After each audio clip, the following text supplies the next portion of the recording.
দু চোখে জল নিয়ে নিখোঁজ স্বামীকে ফিরে পেতে পুলিশের প্রতি আস্থা হারিয়ে সংবাদ মাধ্যমের দ্বারস্থ অসহায় স্ত্রী। আগরতলা ১৩ প্রতাপগড় বিধানসভা কেন্দ্রের শিলটিলা এলাকার ৬৫ বছরের বৃদ্ধ নিরঞ্জন দাস গত ১৫ নভেম্বর শুক্রবার সকালে নাম সংকীর্তনে যাবেন বলে বাড়ি থেকে বের হয়ে আজ পর্যন্ত বাড়ি ফেরেননি। এরপর ওনার স্ত্রী সহ সন্তানরা বিভিন্ন জায়গায় খোঁজাখুঁজি করে মৃত নিরঞ্জন দাসের কোনো খবর না পেয়ে আগরতলা মহারাজগঞ্জ ফাঁড়ি থানায় নিখোঁজ ডায়েরি করেন, কিন্তু পুলিশ আজ পর্যন্ত বৃদ্ধ নিরঞ্জন দাসের কোনো সন্ধান বের করতে পারেনি। এমত অবস্থায় বৃদ্ধ নিরঞ্জন দাসের অসহায় স্ত্রী দু চোখে জল নিয়ে বিভিন্ন জায়গায় ওনার স্বামীর খোঁজ করেন। স্বামীর সন্ধান না পেয়ে এক প্রকার হতাশাগ্রস্ত হয়ে পুলিশের প্রতি আস্থা হারিয়ে শনিবার সংবাদ মাধ্যমের দ্বারস্থ হয়ে ওনার বৃদ্ধ স্বামীকে ফিরে পেতে সকলের সহযোগিতার আহ্বান জানিয়েছেন। ত্রিপুরা থেকে বিক্রম কর্মকারের report, crime press Bengal news.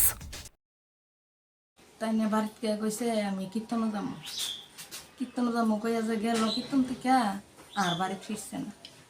আমরা গেছি কীর্তন তাইনের পাইছি না ভাইয়া বাইতে পড়ছি রাত্রেবেলা এই খুঁজতেছে এই করো খুঁজে বাবু আইসিনি না।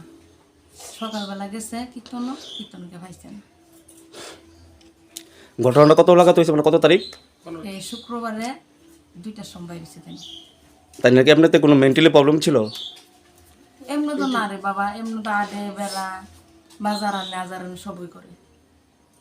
কীর্তনে কি তাইনের সাথে আর কেউ গেছিল না একাই গেছিল? একা একা গেছে। এখন আমরা পরে গেছি গিয়ে তাইনের পাইছি না। নাম কি ওনার? আপনার স্বামীর নাম কি? নিরঞ্জন দাস। তো আপনারা কি থানাতে কোনো জিডি এন্ট্রি করছেন? হ্যাঁ করছি।